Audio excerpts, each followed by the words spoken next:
It's almost like my microphone clamp here needs one of those boner pills to keep it up. What are they called? I'm drawing a blank. Viagra.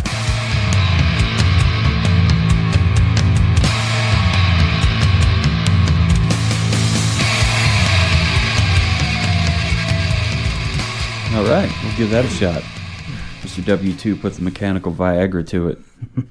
Said you're going to get up and stay up. Swing. Swing, bada, bada, swing. Farley, farley, farley. When was the last time you watched The Three Amigos? It's probably been 10 plus years. That's too bad. I just watched it again maybe 2 or 3 nights ago. Still as funny, if not funnier. I mean, I can still remember and still picture quite a bit of it. Would you say I have a plethora of piñatas? Oh, yes, Effie. Or El Guapo. Yes. See? Do you know what a plethora is? Infamous. Yeah. So what do we got going on today? Cocktails, cocktails, and cocktails. I like it. Well, shit. Let's get into it. What do you say? Let's do it. All right.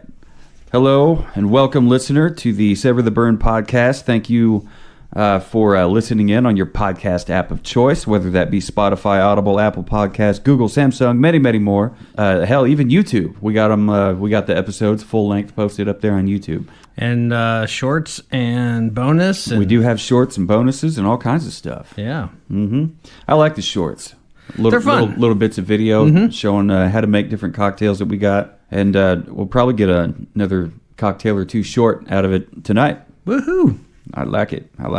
I'm your host, Jonathan. Across the table from me is your host, W2. And hello. We're here to mosh out with our squash out with a couple cocktails. What do we got tonight? Yeah, we're kind of picking up where we left off with the Metallica and SlipKnot head-to-head. Yeah, we did a little head-to-head with the snake bite. Yeah, so the last time we got together and had our buddy Mitch over, and we talked about lots of metal and that, and lots of Metallica talk. Metallica, Slipknot, yeah. I think there was even some Pantera in there also. Yeah, there was some Pantera. He brought over in his little bar, his travel bar.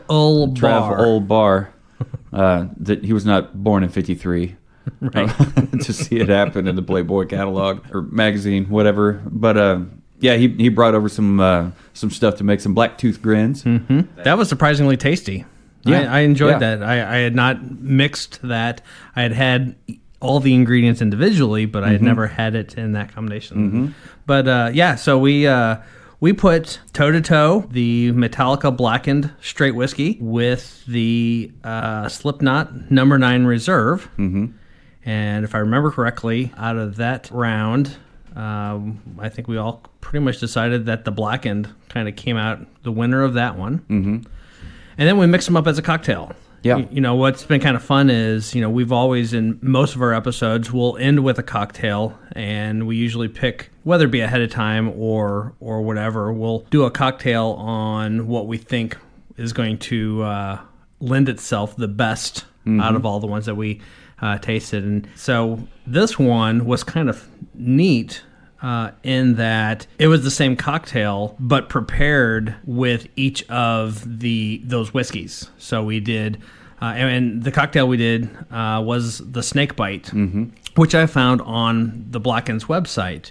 And I wondered where you found that. Yeah, we did a few tweaks to it, but the base of it came right off of the Blackened website. And part of me thought that, is that an unfair advantage that I'm taking a cocktail off of the Blackened's website? Clearly it's on there because they've made it and they feel it pairs and works well with the Blackened. Maybe not. Is that a little bit unfair? But on the other hand, too, we're also putting toe-to-toe Blackened against the No. 9 Reserve, which has a couple of years of aging on it. In theory, it should be a little step up, more premium whiskey. And so at the end of the day, when we finish those up, I think we also all agreed that the Blackened snakebite kind of rose to the top of that. And so tonight is to take that the next step further and going to the SlipKnot number 9 website,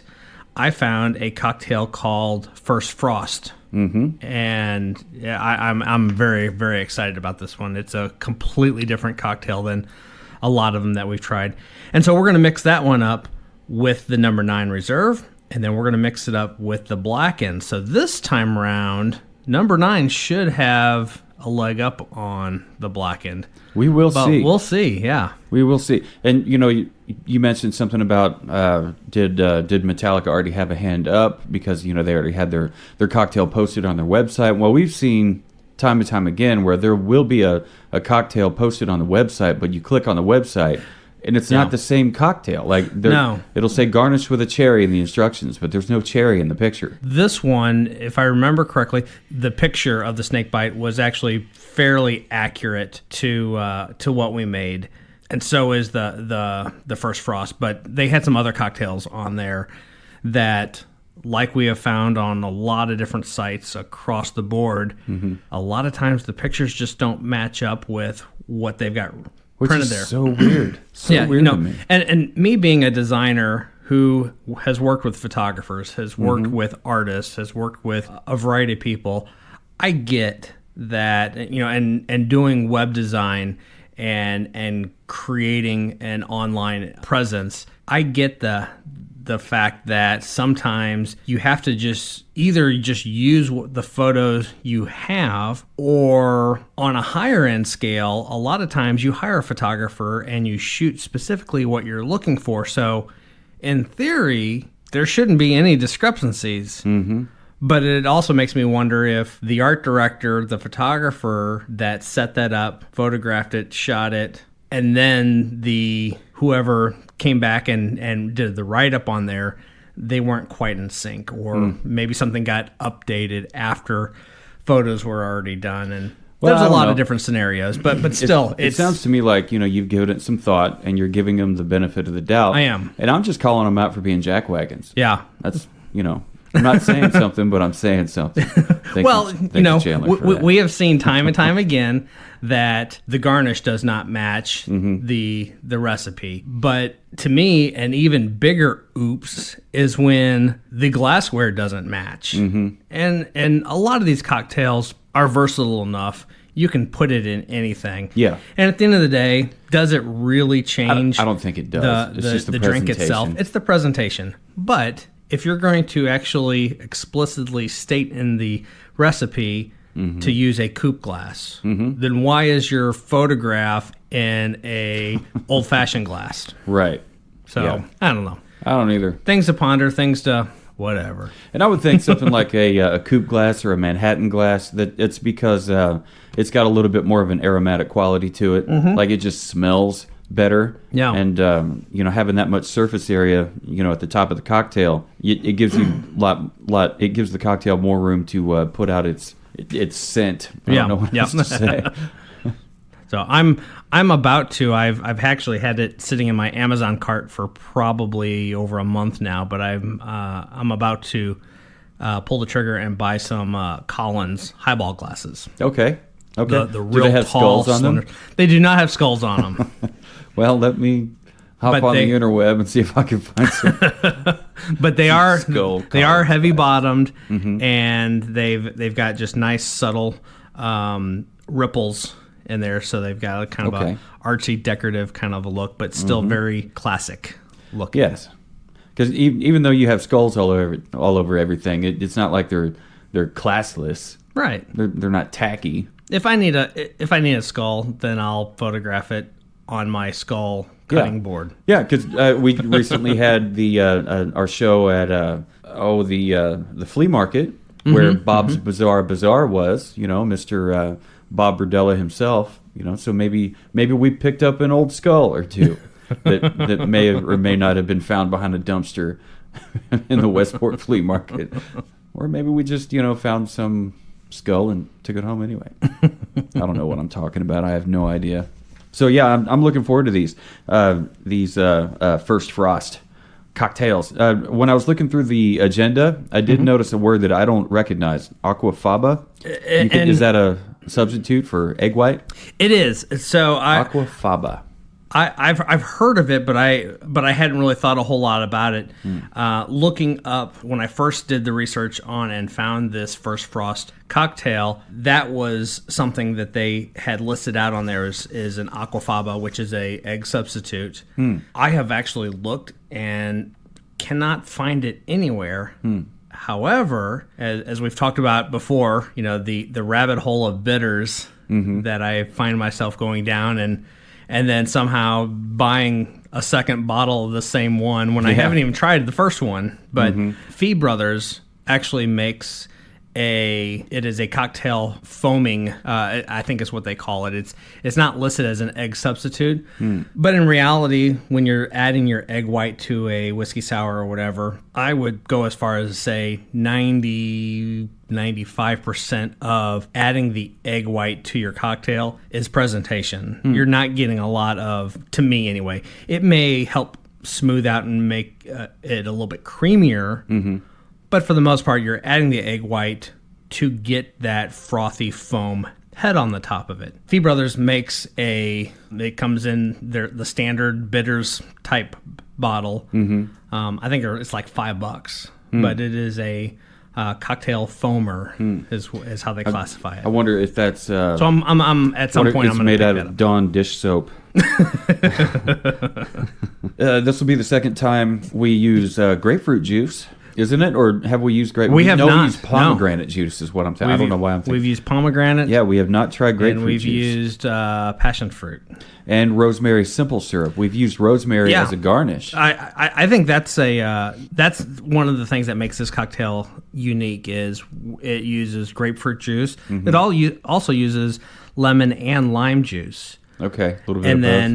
And then a rosemary infused simple syrup. So did you take the simple syrup that you made and kind of sequester a little bit of it, like save a little to the side and then drop some rosemary in there? No, I actually did not. I thought about it and I was going to, and now that I've made a simple syrup and discovered just how simple it really, really is, I might try to do that a lot more going forward, especially when it comes to specific or just straightforward simple syrup. I made a Demerara simple syrup. Yeah. Which is it's beautiful, dark. It's a raw, pure cane sugar, and so it's kind of a caramely, about the same tone as a brown sugar, but it's a cane sugar. So it's definitely has a lot more properties than a brown sugar. It's a lot more caramel and toffee heavy on there. But yeah, when I made the simple syrup, I was just so surprised at just how dark, rich brown it came out. It was kind of like a Van Dyke or raw umber kind of a brown. But so when it comes to those, I am all on board with making my own homemade simple syrups going forward. But this, it called for the rosemary simple syrup, and at first I was like, well, I should be able to figure that out. It shouldn't be that big of a deal. Yeah. But then I found this company once again on Amazon. It's an organic product from Herbalists. They actually make quite a few of them, but it is certified organic, and it is a rosemary infused simple syrup, and the ingredients are straightforward. It's water, raw cane, rosemary, and that's it. That's it. Yeah. So when it comes to this kind of stuff, especially something like this, I did a little bit more research on it, and it's straightforward. So I don't really have a problem using a already prepackaged infused simple syrup like this if I know that it's quality ingredients and that they haven't loaded it with a lot of extra stuff, which some of the simple syrups out there, they're corn syrup. Yep. And so I get that. The more we can stay away from the corn syrups, the better. But something like this, why not? Yep, you're kind of trading money for time. Yep, exactly. Yeah, so you're just trading time for quality. Yeah.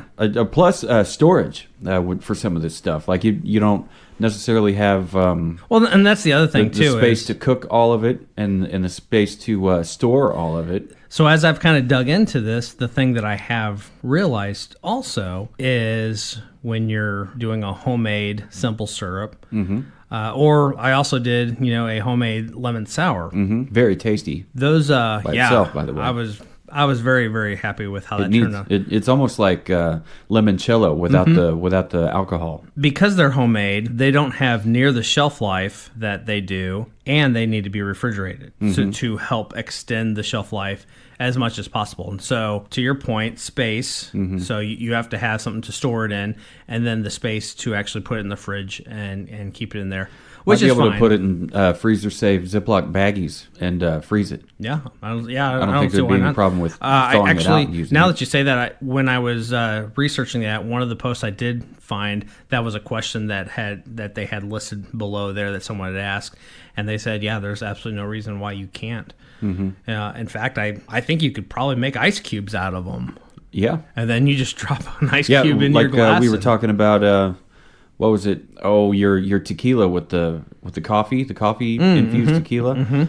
We had talked about maybe using ice cubes made out of coffee to infuse more of a coffee flavor to something in a cocktail in the future. Yeah, just to add a bit more of the coffee flavor to it, because I don't remember it having a lot of coffee flavor to it, but it's been a while. Yeah, it was definitely more coffee. The XO Cafe. XO Cafe, yeah. Yeah, it was listed as a coffee liqueur, but it definitely had more of the dark chocolate. Dark cocoa is I think it was a coffee dark cocoa, and the chocolate came through, but yeah. And now it's no mo? There's a little bit left. Still a little bit in there? Still a little bit left. Hanging on to it, because where are you going to find it? It's gone. They quit making it. Online somewhere? Yeah, right. eBay. $1,200 or something. Fuck! Well, I say let's get mixing up some cocktails. Yeah, let's check it out. All right. The great thing about starting with the number 9 reserve version of the First Frost is our first pull is going to be the way it was intended. Yeah. I was thinking, well, it's the SlipKnot recipe. Right. I mean, it's SlipKnot's cocktail. Why not just start with them, since we did that with Metallica? I was going to say, I think I remember with the snake bite, we started with the Blackened. Okay. See, I was in the same boat as I think I remember, so I wasn't 100% sure. So I'm glad we did it that way. And watching the cocktail come together, there were several steps. No more so than some of the other cocktails we've made, but.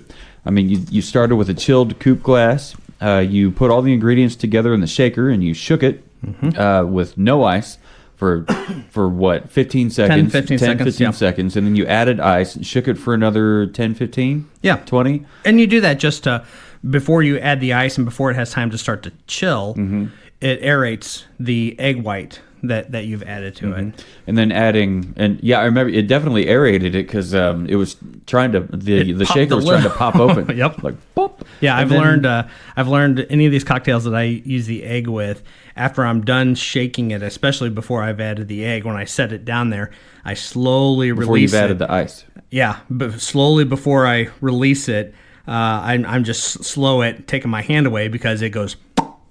Not as much once I've added the ice to there, but it still has a little bit of pressure built up on there. Yeah, it was fun to watch, and you garnished it with a large sprig of rosemary. Where'd you find your rosemary? Just at Hy-Vee. Growing it in your No. garden? Just got it from the produce section of Hy-Vee. Well, it smells amazing. And again, just to reiterate, this is this version that we're doing is with the SlipKnot number 9 Reserve. It has grapefruit juice, it has lemon juice, lime juice, and then rosemary infused simple syrup with the egg white. And we freshly squeezed that. Yes, or saw it, and you guys will see it in a short. I'm gonna just do an air cheers here. That's a good idea. Because these are full. Yeah. I went ahead and just let the shaker finish taking it to the top.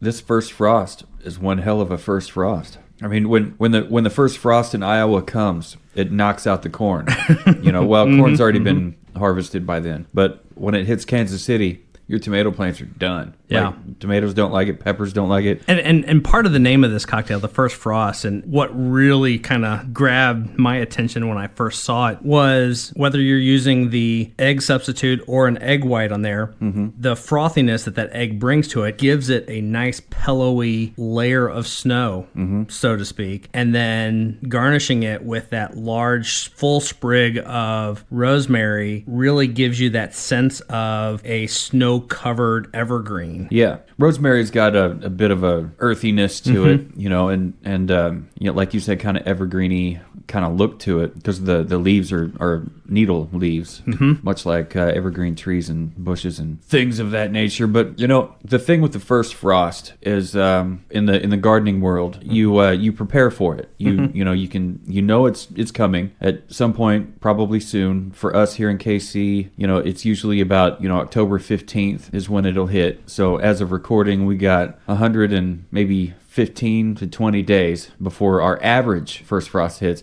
But anyway, so you take your precautions. You think you're prepared for it, but then the frost comes and nature's going to take its course. So when it comes to this cocktail, it took its course. This is a solid, I don't want to throw a number at it yet, but this is a solid contender for one of the top cocktails. And that was just off one sip. Well, get yourself another sip. Yes, sir. Rosemary, anyone who's cooked and used rosemary at all knows how fragrant rosemary is. Yes. And so with that large sprig sitting right on top of that first frost snowfall, when you put your mouth to that, you're getting a whole nose of rosemary. But then when you pull that first taste of it, this was made with that rosemary-infused simple syrup, and so you're equally getting the aroma on the nose, and you're getting the flavor on the palate from that simple syrup. And so to me, it's just fantastic because you're getting rosemary from two different directions. Yeah, from within and from without. And then the use of the grapefruit juice just gives it a whole nother citric flavor that we have not explored in any cocktails. We have not. And I was looking forward to this cocktail because of that, because I'm not a fan of grapefruit. I don't think I'm a fan of grapefruit juice. But I'm typically not either. I'm willing to, 100% willing to, suffice it to say, throw an addendum at it, however you want to phrase that, stupid English language. But also say that I know a lot of things that I don't like individually, like capers. Right. Holy fuck balls. Those are awful tasting by themselves. But you take some lemon, you take some chicken, or fake salmon, chicken, whatever, or salmon. Yeah. Good Lord. And you mix all that stuff together the right way, and some without it, smoked salmon lox. It's not the same. On a bagel with some capers on there. All some right. Cream cheese. Yeah. There's a place down That sounds really good. There's a place down off of 39th Street in Midtown called Meshuggah's. Okay, yeah. I mean, I like the name just right there. There's one out here on Metcalf. Oh, is there? Yeah. They have the most wonderful bagels of anywhere. They're fantastic. But they have a handful of lunch sandwiches that they do, and they usually always have, and it's one of those small little places that once they're out, they're out. And they usually run out before lunch is really done. And their salmon lox are one of them. And yeah. What time is lunch usually done? I think they started about 10:30. Okay. And I've seen them run out of salmon by 11:15. Wow. Okay, that'd be about the time I could get to any of it, because working in Raytown, it's 15 to 35 minutes from point A to anywhere. I'm enjoying this. Isn't this good? Yeah, I mean it just keeps on coming. And we have plenty rosemary for the next one, the Metallica First Frost. It amazes me. Well, back up a little bit. So I agree with you. I'm not an overly big fan of grapefruit. That said, one of my favorite just all around beers. Those that know me know that I am really big into my beers, and I love just always trying a new beer and looking for something new. But one of my all-time favorite go-to beers is the Boulevard Tank 7. Right. And yeah, you've got the light on the wall. Got the light on the wall. Yep. Got that for Christmas one year from my lovely wife. She is lovely. She offered me some of your seafood stuffed shells earlier. Those are delicious. And man, had I not eaten on the way here, fatting down a burrito on the highway, swerving in and out of traffic. Out of the way! Honk, honk. She used the big shells that she stuffed those with. And so we're sitting there cutting up the shells because it's, even though, yes, I ate a couple down, fatted them down whole, I probably shouldn't have. And so typically you're cutting them in half or quarters or whatever. And I look across the table and Henry's, got Alfredo sauce to his elbow and he's got a shell in each hand and he's just going back and forth, left, right. So you got this internal monologue going on yourself, like, I should probably not fat these down like such a beastly animal. I'm a civilized man.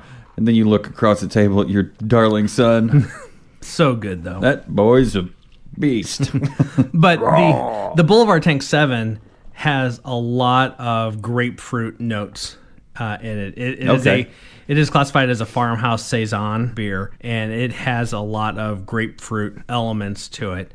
And yeah, so it's one of my favorite beers. But I when it comes to sitting down and getting out a spoon and a little bit of sugar, and I'm just not a grapefruit kind of a person. So far as an ingredient, I think it's absolutely wonderful. It amazes me though that we used ruby red grapefruit juice, and the grapefruit and a half of a grapefruit looks very, very red when you've got it in front of you. Yeah. But when it squeezes out into just the juice, it's not really all that red at all. It's kind of a peach? Kind of a pale orange, peachy color. Yeah, that was quite delightful.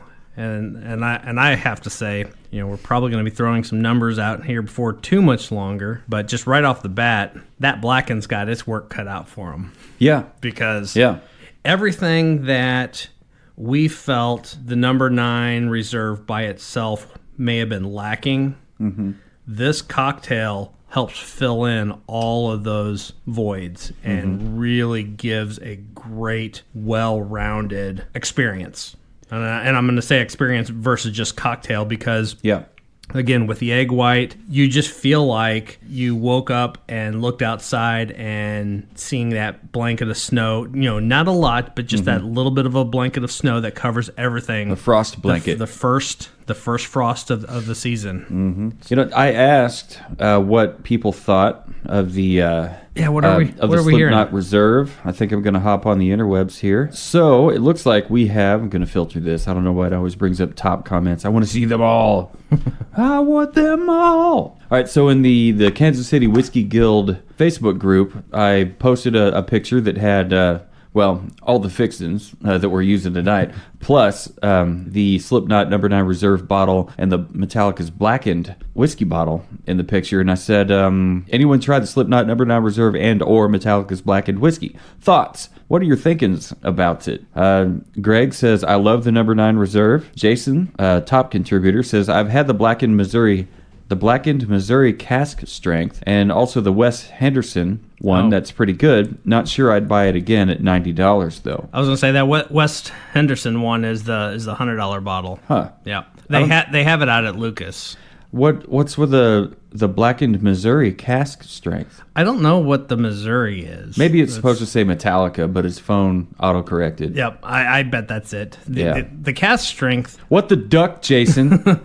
Flavier has the cask strength for $72. All right.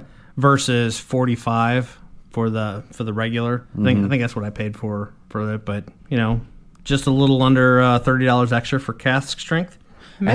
How long was it aged? I know we talked about this before, and I might be putting you on the spot. That's right. I have my iPad right here. But that Metallica whiskey, I know it was aged in barrels, like being blasted by Metallica songs. It is a non-age statement whiskey, and nothing in the notes talks about what. I know the number 9 is also a NAS, but is everything I've researched on it said that it is said and believed to be average blended with 4 to 5 year. 4 to 5. Okay. Yeah, I was going to say both of them. It's at least 3. Yeah. Just from the color alone, it looks, unless it's some kind of damn additive, blasted with Metallica subwoofers. Yeah, and what we were talking about before with when Mitch was here, I think you said that different runs get different playlists. Every 5,000 bottles, which I don't know how many barrels that would be, but every 5,000 bottles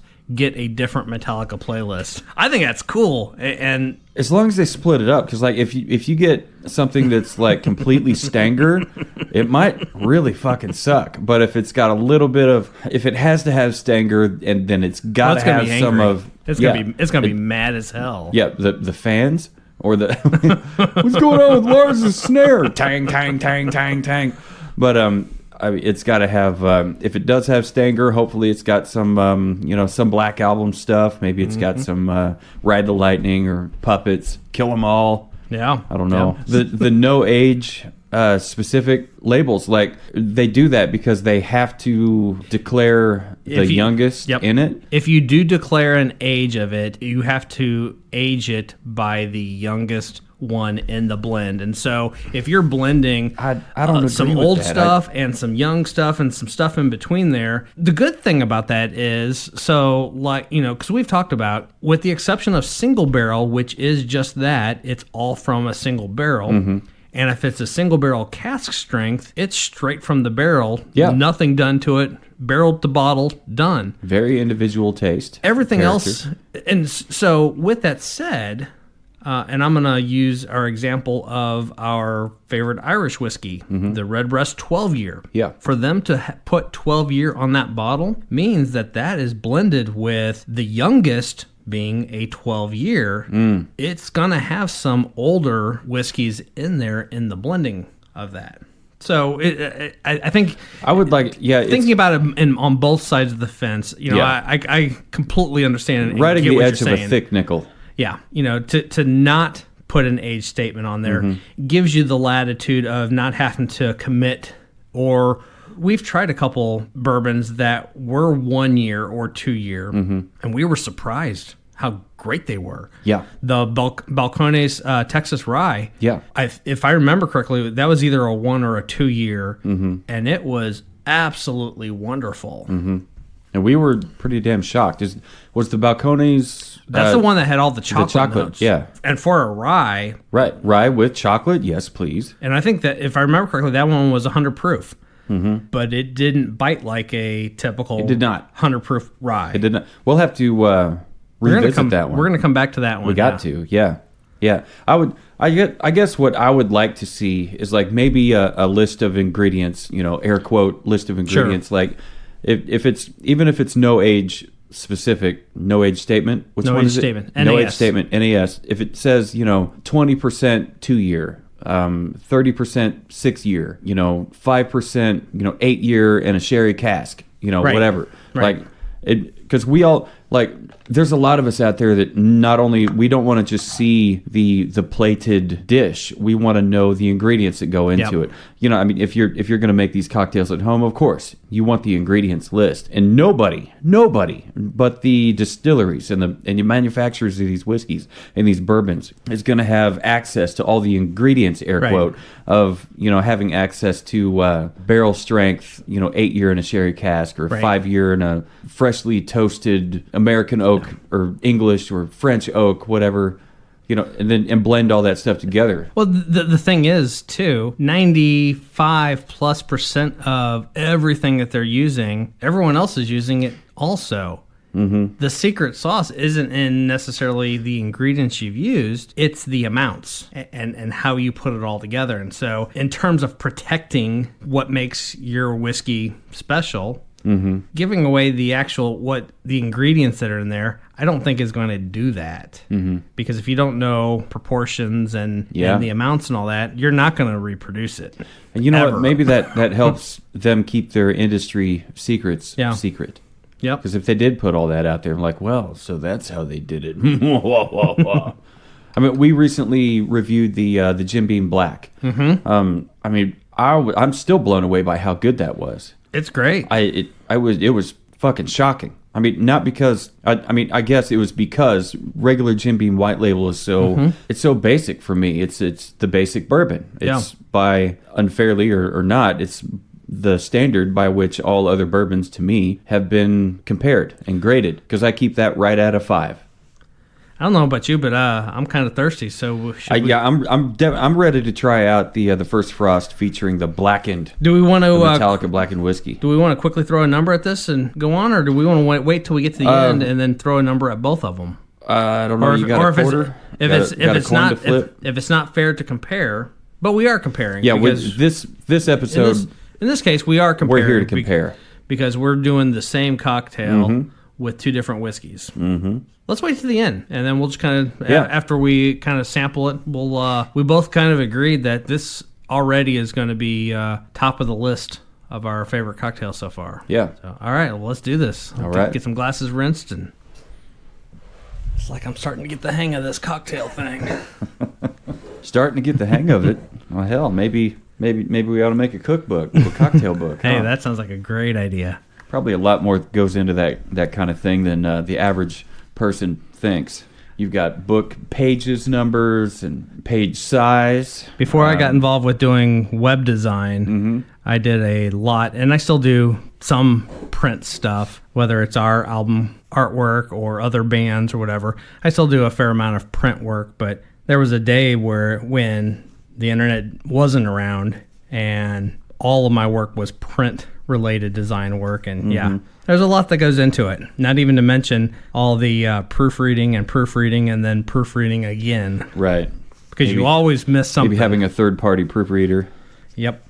So now we're getting ready to try the actually first let me say this was a once again it was a delight to watch the process of this cocktail come together. Whoever designed this thing clearly knew what the fuck they were doing. Oh yeah. So there's no doubt that they took the time to turn out a really thoughtful cocktail for that was specifically tailored for the SlipKnot No. 9 Reserve whiskey. So watching the entire process again for the Blackened Metallica straight whiskey, right? It was a straight whiskey, not straight bourbon. Correct. Just straight whiskey. Straight whiskey. It watching the whole process again, it was just as fun. So, dear listener, I hope you get the chance to make it yourself, and maybe even demo making it for maybe a couple of your close friends and family. And these cocktails with the egg white are just fun to, even after you pour them, just sit there and watch it. We poured that first one and we kind of set it to the side, and it's very similar to a nice pour of Guinness, where you sit there and you watch that head, the nitro in that just micro bubble from the bottom to the top, and what starts with no head at all and this creamy bubbling liquid slowly defines a nice frothy white head, and then you've got your stout underneath there. We poured this, and it was a pretty even off-white color from the bottom of the coupe glass to the top rim, but as it sat there, it started to slowly separate itself, and now it's got a very, very defined, I don't know, what did you say, a little bit more than a quarter inch, 3/8, or about a half inch head on it. 3/8 inch, half inch head on it. Very distinct separation between the pale peach color of the cocktail and the first frost sitting on top. Something we talked about while we were making this one, I was surprised by the first frost featuring the SlipKnot No. 9 Reserve, about how the rosemary infused simple syrup wasn't overpowering. Yeah, because rosemary can have a tendency to take over a dish, like if you're cooking with it, like bacon can. It's like, you're eating it and all you can taste is just this. It's like, what the fuck? Like cilantro has that for some people. Some people say it tastes like soap. Other people love it. A guy, hopefully he's doing well. I used to hang out, Shane Meyer. He called it vile weed. He hated it. But yeah, it balances well. It's in the cocktail and it's on the nose because of the large sprig of rosemary on the top. I think I'm done talking about it. You want to try it? Let's do it. Do an air cheers Air cling. cheers again. Cling, cling. Yeah, with the froth on the top of this, I took a full advantage of it to pour it to the top.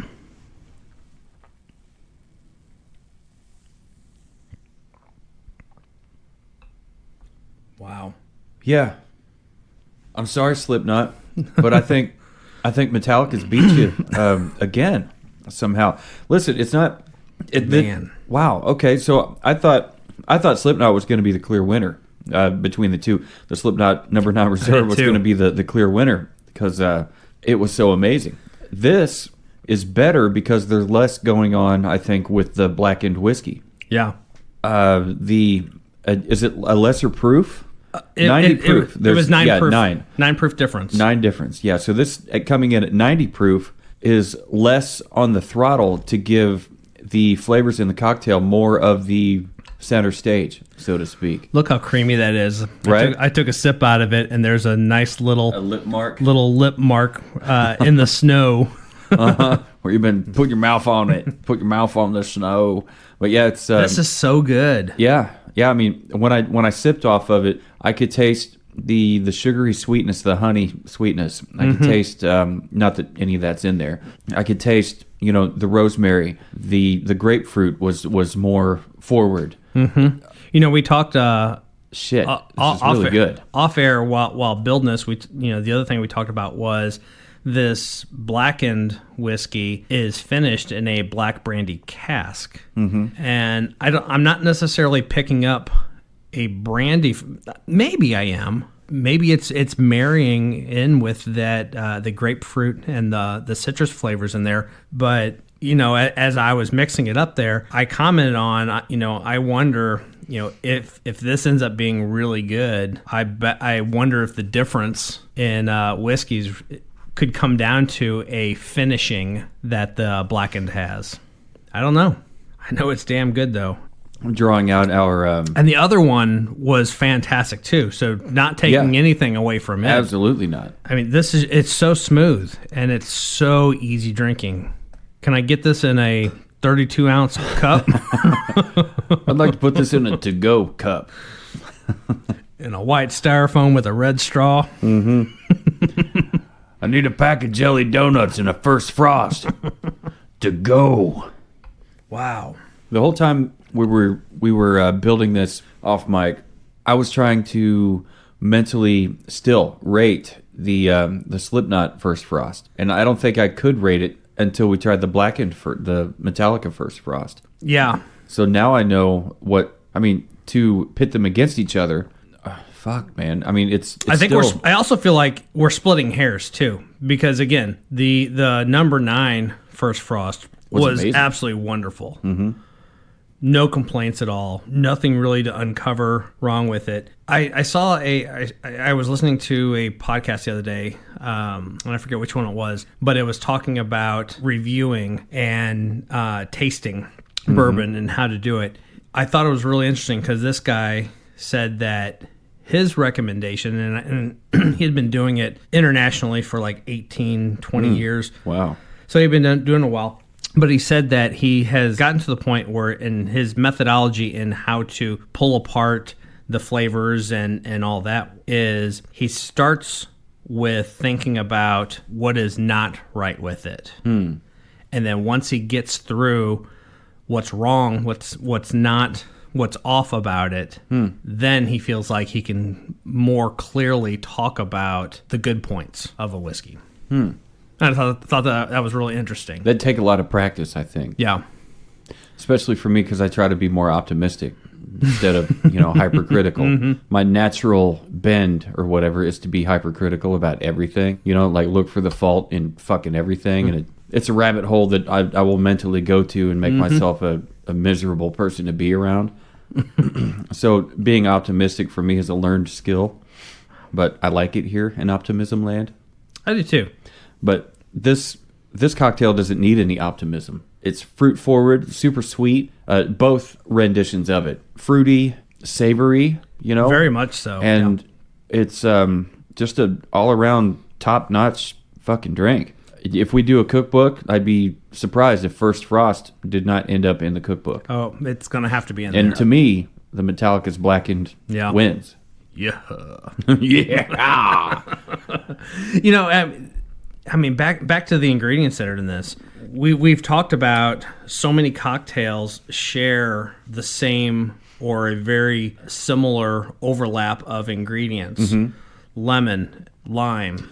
Orange. You find simple syrup. You find those in almost all cocktails. The marrying of the grapefruit, lemon, and lime. And that's the other thing too, is most cocktails go lemon or they go lime. Yeah. You don't see very many cocktails that put the two together, which is kind of interesting. You know, and if you think about a sour mix, a sour mix actually is your sugar, lemon, and lime. That's what brings that sour element together.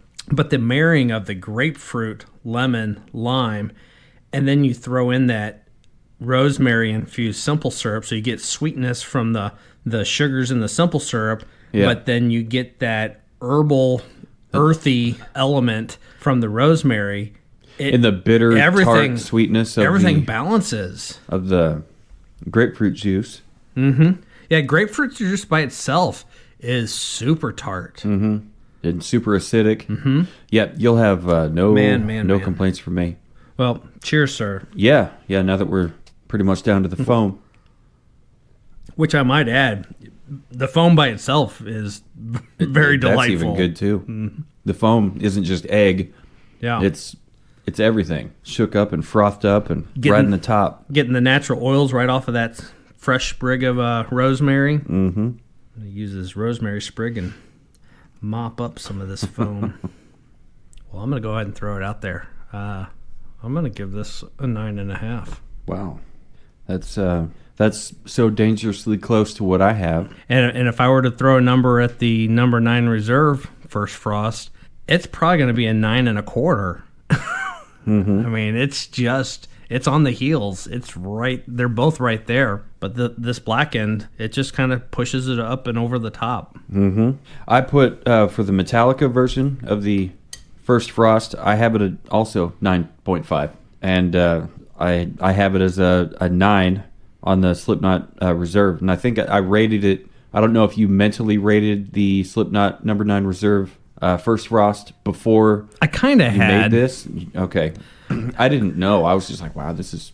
there's a lot going on here, and I really like it. So before today, no, I had not. I had not, until we tasted it tonight, I did not have a mental number in my head. I think it's probably been about a month, maybe a month and a half since I test drove this recipe for the first time. And I do remember really, really enjoying it and thinking that this is going to be out of the ballpark. We've got to circle back and do the First Frost with both of these. But as we were finishing up the number 9 Reserve tonight, in my head, even though I hadn't put a number to it in my head, I knew that it was gonna be a 9+. But I hadn't settled on where that kind of was. Having the Blackened version of it helped me kind of concrete where those were. Both of them being north of 9. North of 9 and south of the ever elusive 10. I mean, for me, the only one that went past 10 was that that Tennessee Amaretto sour, Amaretto bourbon sour. That was, I think it was so mind blowing because I had never had anything like that before, and I was just fucking shocked at how good that was. Unfortunately for these First Frosts tonight, I have had that experience. Sure. So it takes it from a 15, an unfair, to a 9.5. to a 9.5 because. But that's okay because we're not comparing those. No, we're not. It's unfair to compare to those. It is. Unfortunately, since I've had that experience, it's like the first time, your first kiss, your first time driving a car, your first time, it's like you're not going to compare that to everything else. It's just your heightened experience with that was all on that first time that those things happen. And when it comes to that that Tennessee Amaretto Bourbon Sour, I was super wowed by that whole experience, and in a way that I just can't be wowed by any other cocktail. Yeah. Not to that level. Yeah. But still, You're not comparing, but these dudes are but like, it's influencing your it's reaction going forward. yeah, well put. It might even be sullying my reaction going forward. It's hard to be fair when all I'm doing is just comparing my experience, not the cocktail, but the experience, the wow, the oh my fuck, what the hell, what was that? So good. It's like, remember Ghostbusters 2 when they were in the subway system down underneath, and they're like, hello, yo, and Winston was like, hey-o, or whatever it was he said, and there was silence, and then Winston, and then there's heads everywhere, and then all of a sudden there's this train, and poor Winston's getting run over by this ghost train, and like after that's over, the look on his face, that's where I was with that Amaretto Bourbon Sour at the Tennessee. So after being hit by a train, it's hard to compare that experience and that wow factor with anybody catch a number on that train? That's why it's so difficult. Yeah. That was a lot more explanation, I think, than it ever really needed to be. Yeah, this one, it's a solid 9, definitely 9.5, I think, for the Blackened, because it was better, in my opinion, than the SlipKnot number 9 Reserve, not the OG number 9, but the number 9 Reserve. And it looks like you're in the same boat here with your estimate. Yeah. Love me some SlipKnot, but those boys in Metallica know how to bring it. I think first time I had the Blackened whiskey, I just had it neat. We shared it in the band room. We thought it was great, or we thought it was good, but we didn't know what it could do. Maybe this one had a little less stanger in it. Yeah, this was both of them incredible cocktails. Just something that came to me. What number is on the neck of that bottle right here? It says this one here. It says 128. Batch 128. Batch 128. So apparently, according to what we've read, 5,000 bottles are per batch. Okay. 5,000 times 128. That's a lot of whiskey. Yeah, you're right. Also up here, you couldn't see it. Blacken the world. Blackened. Gonna hop back on the Whiskey Guild here and see if anybody's said anything else about it. There aren't any new comments here on our post in the Whiskey Guild. A couple of them that I hadn't visited yet. Eric says, I think the SlipKnot number 9 is way overpriced for what it is. Now, what he considers what it is, I don't know. And I specifically said Reserve, so I don't know if he's talking about the Reserve or the original. Probably. Right. Well, we put the Reserve, I think, is $90 bottle, $80 bottle, something in there. Something in there, yeah. And the original was, what'd you say, 45? Yeah. No, that was the Blackened. Well, but the number 9 original, I think, is right at 40 or 45. Okay. It's very comparable to what the Blackened is. And so here we are, both the Snakebite and now the First Frost, Blackened wins out at half the price. Yeah. So maybe Eric's got it right. Richard says Blackened was too sweet for me. I personally didn't get that, but I've got a sweet tooth from hell. He goes on to say, I haven't had the number 9 Reserve, but the regular is damn decent, and I would agree. I haven't had it for a long time, but it was sweet, kind of corn, corn forward. I think from what I remember, it's been years. And one of the admins of the group, Nancy, she says, "Yep, tried the both. I like the Blackened more than the SlipKnot, but both are solid pours. I do like most everything else from Cedar Ridge." So Cedar Ridge Distillery, I guess, in Iowa. Yeah, I mean, technically, she said Caesar Ridge. I'm guessing it's Cedar Ridge. That's pretty much that. So, any closing thoughts on these guys? I'm going to be making this again and again. Again and again and again and again. All right, so, dear listener, if you're looking for a cocktail this time, we're not going to say a whiskey because we've already been through the whiskey. But if you're looking for a cocktail, that will damn near blow the doors off your bar or your kitchen. Definitely try out the First Frost. You got 2 ounces of whatever whiskey bourbon you want to use, 1 ounce grapefruit juice, half an ounce lemon, half an ounce lime, 3/4 ounce rosemary simple syrup, which you can find. We might be able to post a link to help you find it. And an egg white or 3/4 ounce of aquafaba, the egg white substitute. Because some people, I forgot about this. Some folks are a little weirded out by raw egg. Yep. And they don't want to do vegan. it. Or vegan, yeah. And if you're vegan, which some of the folks in SlipKnot, I think, either are or their close, loved ones are. And so, to each their own. If you want the vegan version of it, definitely check out the 3/4 ounce aquafaba. It was super easy to construct, to make. Yep. And it looks beautiful in the glass. It tastes damn near 10 out of 10. So today we tried 2 different First Frosts. We tried the First Frost featuring the SlipKnot No. 9 Reserve and the First Frost featuring the Metallica Blackened straight whiskey. And both incredible, absolutely incredible. I have zero complaints for either one of them, absolutely zero. The difference is when it came to the Metallica Blackened straight whiskey, it's an amazing cocktail that leaves the stage open for other ingredients to shine under the spotlight. Whereas when it comes to the SlipKnot No. 9 Reserve, it was just, you had to prepare yourself as best you can, but much like nature, this cocktail is going to take its course through the palate, and it really did. It hit you with grapefruit, with the earthiness of the rosemary, through the simple syrup, the sweetness. It was all there, but with the blackened, the Metallica Blackened straight whiskey, each one of those ingredients got to, like I said before, sit underneath the spotlight a little bit more.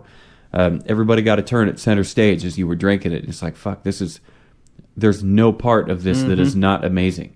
So I don't know. Maybe I'll look back. Maybe I'll think about it, tomorrow, or maybe I'll wake up. I'll dream about it and I'll wake up. Fuck, that was a 10. That was a 10. But right now it's a 9.5 for the both of us on the Metallica Blackened straight whiskey, sir.